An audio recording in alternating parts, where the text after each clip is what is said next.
Do you ever feel like everyone around you needs something from you and you're the only one holding it all together? You're the one remembering the appointments, smoothing over the conflicts, organizing the meals, the birthdays, the school notes, the endless everything. And you're reliable and dependable and quietly and completely drained. Most of us were never taught how to have boundaries.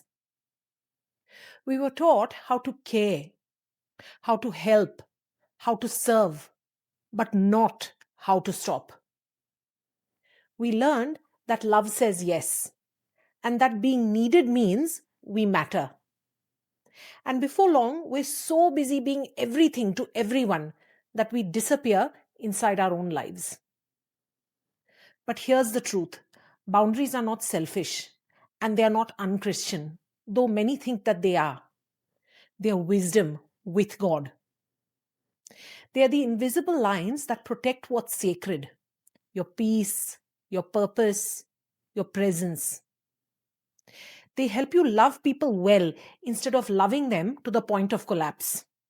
So, if you've ever felt guilty for saying no, or found yourself doing things you didn't have the capacity for just because you didn't want to let anyone down, then this episode is for you. We're going to talk about what boundaries really are and why they matter, and how to hold them in a way that honors God. So you don't have any guilt, any hardness, and you're not losing your softness or your sanity.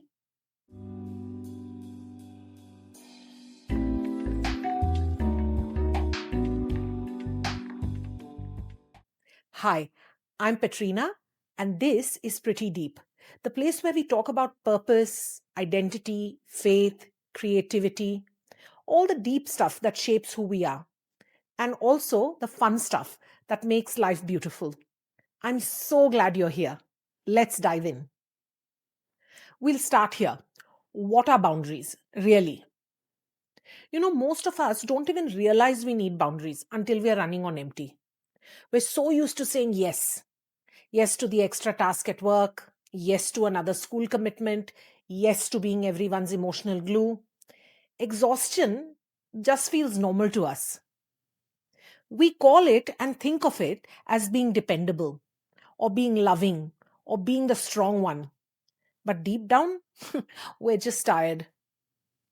We crave the permission to rest, to not have to hold it all together. But we really don't know how. Because for a lot of us, that word instantly makes us think of walls and distance and saying no. But boundaries are not barriers, they are clarity. They simply define where your responsibility begins and where it ends. They help you love from a healthy place, not a depleted one. Boundaries are the quiet lines that say, this is what I can give, and this is what I can't. Or, this is what God has asked me to carry, and this is what He hasn't. They're not about control or selfishness, they're about stewardship, about being faithful with the time and energy and calling that God has entrusted to you. When you don't have boundaries, everything blurs. You start saying yes out of guilt instead of grace, and you end up exhausted, resentful, and wondering why peace is feeling so far away. But when you live with boundaries, you can serve joyfully, you can give freely, and you can rest without guilt. Because you know what's yours to carry and what's definitely not. Think of it like this: even God created boundaries. He separated light from darkness, He put limits on the sea, and He said, this far you may come, and no further. Boundaries bring order and beauty, and they are part of how peace is made possible. So, if boundaries feel foreign and uncomfortable to you, it's not because they are wrong. Maybe it's because you've misunderstood them. They're not about keeping people out, which is probably what bothers you. They're about keeping your heart aligned with what God actually called you to do. They create space for rest and reflection and relationship with God and with others. And the best part is that they're not just practical, they're also spiritual. Because when you live with your God given boundaries, you're saying, Lord, I trust you with what's mine, and I also trust you with what's not. So let's look at why we need boundaries, not just for balance or self care, but for obedience, for peace, and for the ability to love people in the same way that Jesus did. If boundaries sound to you like a modern self help idea, they're actually much older and they are built right into God's design. Because here's the thing, boundaries aren't just smart life management, they're part of God's original design for peace and for order. If you look at the very beginning, in Genesis 1, God created the world by separating things, light from darkness, land from sea, day from night. And God drew boundaries that allowed creation to flourish. When He looked at it, He said it was good. So, boundaries are not barriers, they are God's way of keeping chaos from creeping in. And we'll see the same rhythm in Jesus' life. In Luke 5, it says, "But Jesus often withdrew to lonely places and prayed." That's a boundary, a conscious choice to step back from the noise and from the need, which I'm sure he was bombarded with all the time, so that he could stay connected to his Father. In Mark 6, he even told his disciples, "Come with me by yourself to a quiet place and get some rest." That's Jesus inviting his friends into his rhythm and reminding them that rest is not rebellion, it's obedience. In Luke 4, when people tried to keep Jesus from leaving, Jesus told them, "I must proclaim the good news of the kingdom to the other towns also, because that's why I was sent." Jesus didn't let pressure or guilt dictate his direction. He stayed anchored in his purpose. If Jesus, who loved people perfectly, had boundaries, then we can also. Boundaries are not selfish. They are how we stay aligned with God's will, instead of being pulled here and there by everyone else's expectations. But here's where it goes even deeper. A lot of us struggle to have boundaries because somewhere inside we're still performing. We've confused productivity with worth. We think that if we do enough or help enough or serve enough, then maybe we'll finally feel loved by people and by God. But that's not what scripture teaches. In Ephesians 2:8, it says, "For it's by grace you have been saved, through faith. And this is not from yourself, it's a gift of God. It's not by works, so that no one can boast." That means God's love and approval are not earned by performance, they're received by His grace. You were loved before you did a single thing, and you were chosen before you ever proved yourself worthy. So you can stop performing to be accepted. You already are. You can stop striving to be enough, because in God's eyes, you already are. When you really believe that, you'll stop feeling guilty for resting, for saying no, for needing a margin. You stop living like your value depends on your activity.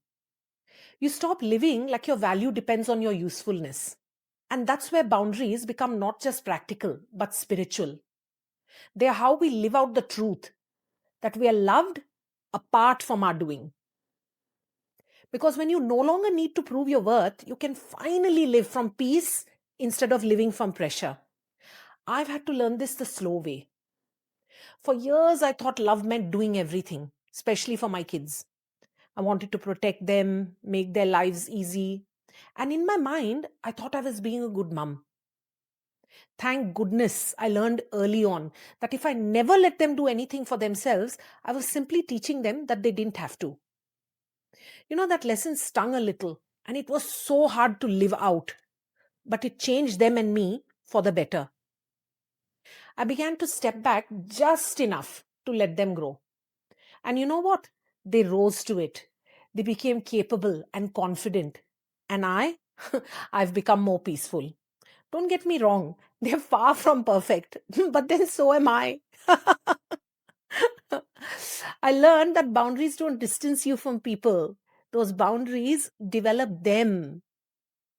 The same principle showed up in my friendships and in my other relationships. I've poured into relationships so often where I gave and gave and gave, hoping that the other person would eventually match that energy. And when they didn't, I'd feel hurt, but I'd still keep giving because I didn't want to seem unkind and I didn't know any other way. Now I still love freely, but I've learned to love wisely. Boundaries don't shrink your heart, they stretch your maturity. And that's where we'll go next. Because for a lot of us, even when we know this truth, holding those boundaries is still incredibly hard. Let's talk about why that is. Even when we know all the stuff that we just talked about, that we're loved without performing, that rest is holy, that Jesus had boundaries, living it out can still feel really hard. And I think one reason is this: many of us find our identity in being needed. We've spent so many years caring for everyone around us, for our kids, our partners, our parents, our teams, people in our church, that we've built whole lives around being indispensable. And when people depend on us, it gives us a sense of purpose. But here's the hard truth: sometimes the reason we can't stop doing is because being needed makes us feel significant. We feel valuable when others rely on us. So we keep stepping in, we keep solving, we keep saying yes, not because we should, but because it makes us feel important. And a lot of us, if we are honest, have come to equate doing with goodness. We think that serving, showing up, taking care of everyone, that's what makes us good or godly or loving. And often we're doing those things for genuinely good reasons because we care. But sometimes, underneath all that doing, there's also a quiet need for approval. A hope that if people admire us and appreciate us and see how hard we work, we'll finally feel enough. And listen, I don't say that to call anyone out. This is not about blame. It's just a heart check. So much of what we do, it looks like love: caring, serving, saying yes. And often it genuinely is. But sometimes, without realizing, we start doing the right things for the wrong reasons. Maybe we crave people's approval. Maybe we love that feeling of being indispensable. I'm not saying that's you. I'm just inviting you to ask the question: am I doing this from love or for love? Am I doing this to honor God or to be approved of by people? Because when our motive shifts from love to validation, even the right thing can start to drain the life out of us. And what happens is that over time, we create this web of dependence around us. People start expecting us to fix everything because we always have. And now, what once made us feel useful starts to make us feel trapped. We're overcommitted, overwhelmed, and we're quietly resentful.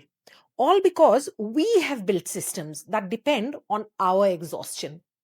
It's confronting, no? I know.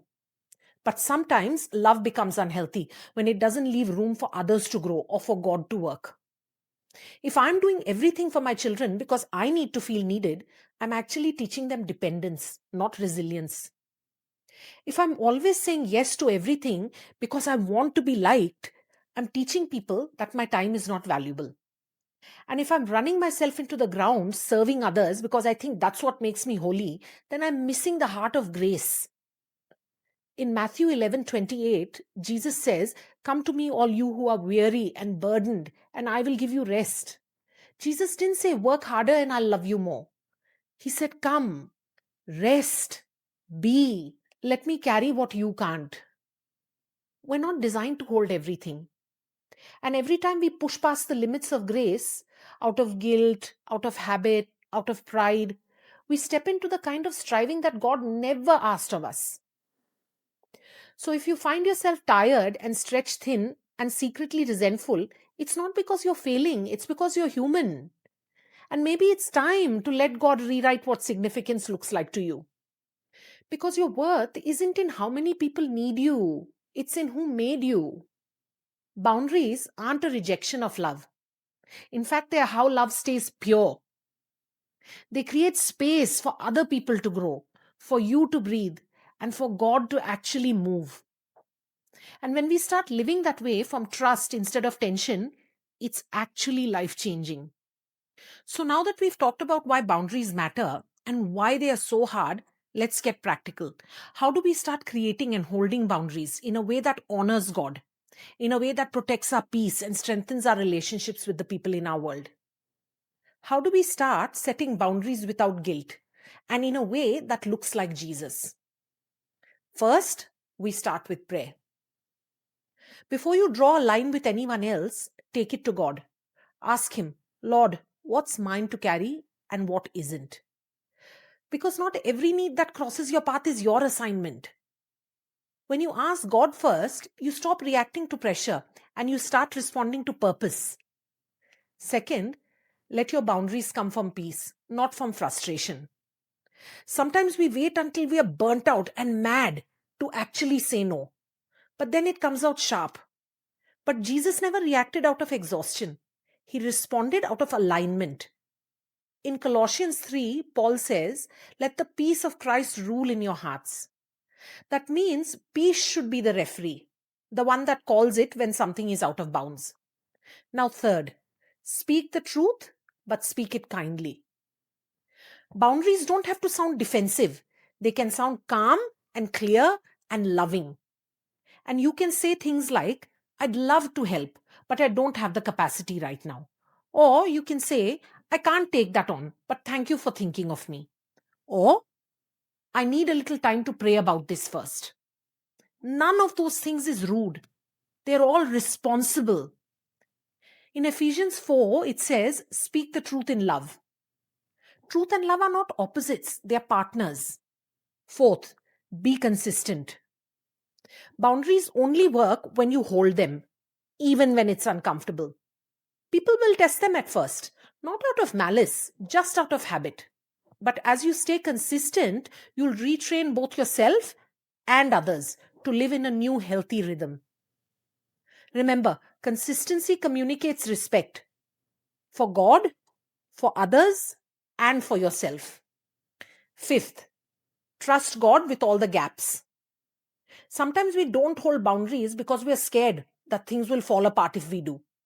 But Psalm 46 reminds us, be still and know that I am God.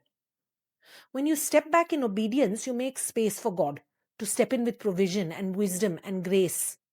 So boundaries are an act of trust. They're a quiet declaration that says, Lord, you can handle what I can't. And finally, remember your witness. People notice peace. They notice when you serve without resentment, when your no is kind, and your yes is wholehearted. That's what Christ honoring boundaries look like. They're not cold or closed, but they are clear and calm, and they're rooted in love. Because at the end of the day, boundaries are not about control, they are about capacity. They protect the space where God can meet you, refill you, and send you back out to love others well. So, as you start putting this into practice, keep it simple. Pray first, then let peace lead you, and then speak kindly. Be consistent and hold the line, and then trust God with the rest. And remember, it's not your job to hold everything together, that's God's job.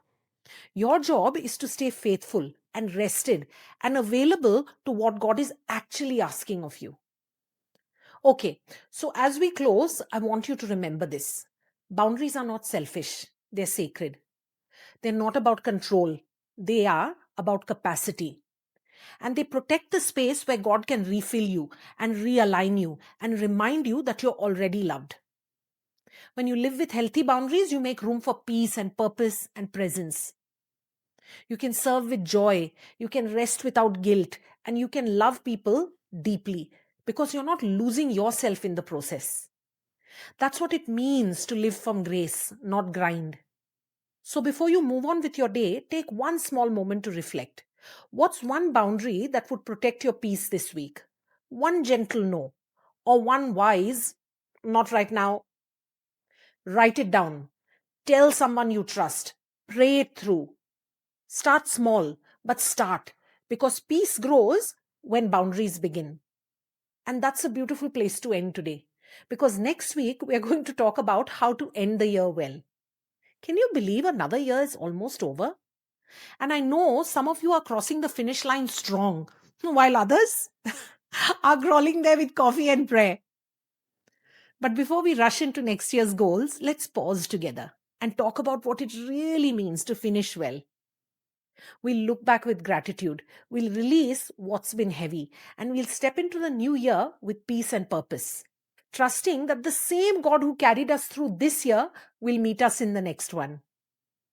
That's coming in episode 16, How to End the Year Well. You don't need to reinvent your life to start fresh. You just need to realign your heart. If today's episode spoke to you, could you please take a second to follow or subscribe to Pretty Deep Podcast wherever you're listening? Because when you do, it really helps more women find these conversations about faith and purpose and peace. And I'd love to hear from you. So please leave me a comment and tell me your biggest takeaway. If there's a friend who needs this reminder, share this with her. You never know how much one little encouragement can change someone's week. I can't wait to dive into the season finale with you. I can't believe it's nearly here. Have the best week, and I'll see you next time. Much love.